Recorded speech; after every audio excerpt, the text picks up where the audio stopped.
দেবমূর্তি দর্শন করতে হয় পঞ্চপ্রদীপের আলোয়।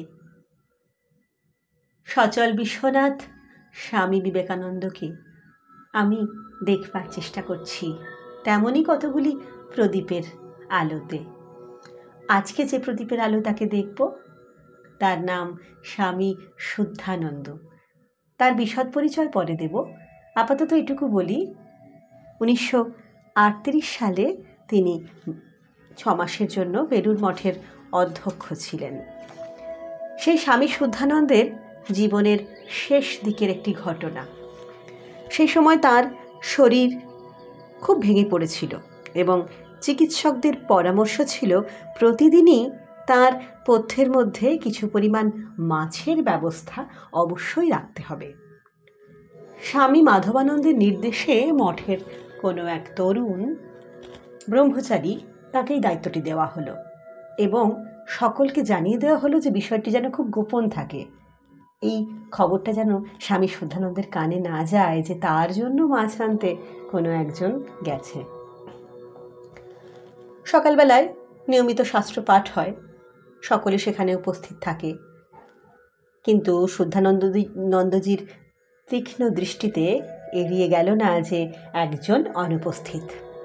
তিনি খোঁজ খবর করতে শুরু করলেন, কেন শাস্ত্রপাঠ সে বন্ধ করেছে। কারোর কাছ থেকে সেরকমভাবে খবর পেলেন না।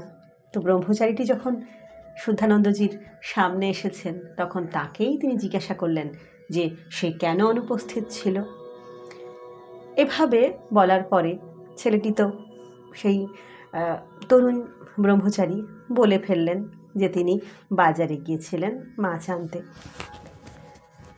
তাতে স্বামী শুদ্ধানন্দ আক্ষেপ করে বললেন, তুমি বাজারে গিয়েছিলে মাছ আনতে?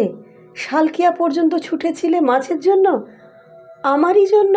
ছি ছি, তুচ্ছ এই কাজের অজুহাতে তুমি একদিনের সাধ্যায়কে এভাবে অবহেলা করলে।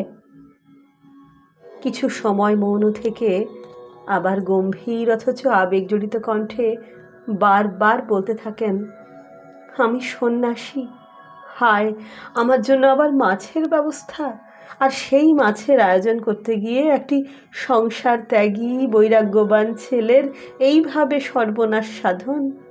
নিজের শাস্ত্রপাঠ মনন চিন্তন সব ছেড়ে ব্রহ্মচারীর বাজারে বাজারে ঘোরা, এক সন্ন্যাসীর জন্য মাছের জোগাড় করতে। ধিক আমাকেই ধিক। ঘটনা এখানেই শেষ হয়নি। সজল চোখে তিনি ওই নবীন ব্রহ্মচারীর মুখের দিকে অপলকে দৃষ্টিপাত করতে থাকেন, যেন কতই অপরাধী তার কাছে। পরে স্বামী মাধবানন্দজিকে ডেকেও তিনি আক্ষেপ প্রকাশ করেছিলেন। ঘটনাটা আক্ষরিকভাবে খুব সামান্য, কিন্তু ঘটনাটা একজন প্রবীণ সন্ন্যাসীর হৃদয় আমাদের কাছে উন্মুক্ত করে দেয়। এই প্রবীণ সন্ন্যাসীটি স্বামীজির শিষ্য। বলা হয় না, গাছ তোমার পরিচয় কিসে? ফলে। ঠিক তেমনই শিষ্যকে দেখেও বোধহয় গুরুকে চেনা যায়। ঠিক যেমন স্বামীজির তেজ, স্বামীজির আবেগ, স্বামীজির ভালোবাসা, স্বামীজির জ্ঞান, সেসব দিয়ে আমরা বুঝতে পারি ঠাকুর কে ছিলেন, কেমন ছিলেন। ঠিক তেমনই স্বামীজির শিষ্যদের দিয়েও আমরা বুঝতে পারি স্বামীজি কেমন ছিলেন, কেমন করে তিনি তার মানস সন্তানদের তৈরি করেছিলেন, কেমন ছিলেন সেই প্রেমিক পুরুষটি। স্বামী শুদ্ধানন্দ আমাদের বলছেন, স্বামীজির ন্যায় এইরূপ উৎসাহদাতা ভরসাদাতা কোথায় পাইব এমন ব্যক্তি যিনি শিষ্যবর্গকে লিখিতে পারেন, I want each one of my children to be 100 times greater than I could ever be. Every one of you must be a giant. Must. That is my word. আমি চাই তোমাদের প্রত্যেকে আমি যাহা হইতে পারিতাম তদাপেক্ষা শত গুণে বড় হও। তোমাদের প্রত্যেককেই শূরবীর হইতে হইবে, হইতেই হইবে, না হইলে চলিবে না। একজন গুরুই চাইতে পারেন তার শিষ্য তার থেকেও বড় হোক, তার থেকেও অনেক অনেক বেশি ব্যাপ্ত হয়ে উঠুক। ঠিক যেমন একজন পিতা তার সন্তানের কৃতিত্বে গর্ব অনুভব করেন, স্বামীজিও ঠিক তেমনি করেই তার শিষ্যদেরকে তৈরি করেছিলেন। এই শুদ্ধানন্দজি একবার বলছেন, গুরু কাকে বলা যায়? স্বামীজির কাছ থেকে তিনি যেমনটি শুনেছিলেন সেই কথাগুলো আমাদের বলছেন। গুরু কাকে বলা যায়? যিনি তোমার অন্তরের পুঞ্জীকৃত সংস্কার রাশি দেখতে পান। তারা ভূতকালে তোমাকে কিভাবে নিয়ন্ত্রণ করেছে এবং ভবিষ্যতে কোন দিকে চালাবে, অর্থাৎ তোমার ভূত ভবিষ্যৎ বলে দিতে পারেন। তিনি তোমার গুরু।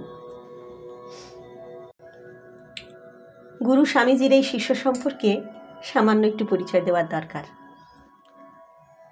আলমবাজার মঠের বড় ঘরটাতে কোনো একদিন সাধু ব্রহ্মচারীরা বসেছিল। স্বামীজি তখন হঠাৎ করেই বলে উঠেছিলেন, আদেশ করেছিলেন, কেউ একজন লিখতে থাক, আমি বলি। মানে বেলুর মঠ যে প্রতিষ্ঠিত হয়েছে তার নিয়ম কানুন কী হবে, সেখানে কিভাবে কি চলবে, সেই সমস্ত কিছু নিয়ম আমি বলছি, তোরা কেউ একজন লেখ। কিন্তু এই একজন কেউ স্বামীজির সামনে অগ্রসর হবার মতন সাহস করতে পারছিল না। এই সচল শিবের সামনে লিখে উঠবার মতো সাহস তাদের হয়ে উঠছিল না। তখন যিনি এগিয়ে এসেছিলেন তিনি হচ্ছেন এই স্বামী শুদ্ধানন্দ। তার পূর্বাশ্রমের নাম ছিল সুধীরচন্দ্র চক্রবর্তী। ইনি স্বামীজি সম্পর্কে একটা জায়গায় বলছেন, হে পাঠকবর্গ, সেই মহাপুরুষের যে ছবি এখনও যেন চক্ষের সম্মুখে দেখিতেছি, আমার এই ক্ষুদ্র প্রয়াসে তাহা তোমাদেরও মনশ্চক্ষে উদ্ভাসিত হোক। তাহার কথা স্মরণ করিয়া আজ আমার মনশ্চক্ষের সমক্ষে সেই মহাপণ্ডিত, মহাতেজস্বী, মহাপ্রেমিকের ছবি জাগিতেছে। তোমরাও একবার আমার সহিত দেশ কালের ব্যবধান উল্লঙ্ঘন করিয়া আমাদের স্বামীজিকে দেখবার চেষ্টা করো। স্বামীজি বলিতে লাগিলেন, যখন অপরকে ব্রহ্ম দৃষ্টিতে দেখতে হবে তখন মহাপাপীকেও ঘৃণা করিলে চলিবে না। মহাপাপীকে ঘৃণা করো না। এই কথা বলিতে বলিতে স্বামীজির মুখের যে ভাবান্তর হইল, সেই ছবি আমার হৃদয়ে এখনও মুদ্রিত হইয়া আছে। যেন তাহার মুখ হইতে প্রেম শতধারে প্রবাহিত হইতে লাগিল। মুখখানা যেন ভালোবাসায় ডগমগ করিতেছে, তাহাতে কঠোরতার লেশ মাত্র নেই। স্বামীজির সেই ছবি, স্বামীজির সেই মূর্তি যে দেখেছে সে সত্যকারের বুঝেছে কেন স্বামীজি প্রেমময়, কেন তার সমস্তটুকু প্রেম দিয়ে ঢালা। এই শুদ্ধানন্দজি আরেকদিনের স্মৃতিচারণ করছেন। কেউ একজন স্বামীজিকে জিজ্ঞেস করেছেন, অবতার ও মুক্ত সিদ্ধ পুরুষে পার্থক্য কী? তাতে স্বামীজি যে উত্তরটি দিয়েছিলেন, বিদেহ মুক্তিই যে সর্বোচ্চ অবস্থা এ আমার সিদ্ধান্ত। তবে আমি সাধনাবস্থায় যখন ভারতের নানা দিকে ভ্রমণ করতুম তখন কত গুহায় নির্জনে বসে কত কাল কাটিয়েছি। কতবার মুক্তি লাভ হলো না বলে প্রয়োপবেশন করে দেহত্যাগ করার সংকল্প করেছি। কত ধ্যান, কত সাধন ভজন করেছি, কিন্তু এখন আর মুক্তি লাভের জন্য সে বিজাতীয় আগ্রহ নেই। এখন কেবল মনে হয় যতদিন পর্যন্ত পৃথিবীর একটা লোকও অমুক্ত থাকছে ততদিন আমার নিজের মুক্তির কোনো প্রয়োজন নেই। হৃদয়ের সবটুকু আবেগ মিশাইয়া বুঝি স্বামীজি এই কথাগুলি বলিতেছিলেন। এমন করুণা মাখা উক্তি কি মানুষে সম্ভব? স্বামী শুদ্ধানন্দ সবিস্ময়ে সেদিন ভেবেছিলেন, ইনি কি নিজ দৃষ্টান্ত দিয়া অবতার পুরুষের লক্ষণ বুঝাইলেন? ইনিও কি একজন অবতার? স্বামীজির সঙ্গে থেকে যারা তাঁকে দেখেছেন তারা বুঝেছেন সত্যি তিনি ঘনীভূত ভালোবাসা। তার কাছে যারা বাধা পড়েছে তারা কিন্তু নরেন দত্তের প্রেমেই বাধা পড়েছে, কোনো নিয়মে নয়, কোনো ভগবত অস্তিত্বে নয়। আসলে সেই মানুষটির গভীর ভালোবাসার আচ্ছন্ন হয়ে গেছেন সকলে, তার ভালোবাসায় অভিভূত হয়ে গেছেন তার শিষ্যেরা, তার কাছের মানুষেরা। সেই মানুষটিকে জানতে গেলে তার চারপাশের মানুষের চোখ দিয়েই দেখতে হবে। এই স্বামী শুদ্ধানন্দ বহুদিন উদ্বোধন পত্রিকার কাজ করেছেন, সারা জীবন তিনি দিয়েছেন স্বামীজির আদর্শকে। তিনি তার জীবন দিয়ে প্রমাণ করেছেন স্বামীজির ভালোবাসাকে।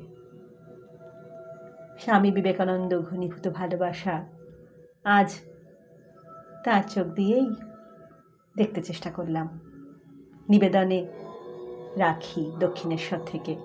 অনেক দোষ ত্রুটি, অনেক ভুল ভ্রান্তি হয়তো আছে, আমিও শুধু তাকে ভালোবেসেই এই পুজোটুকু করে চলেছি, তাই আমার ত্রুটি বিচ্যুতি ক্ষমা করে দেবেন।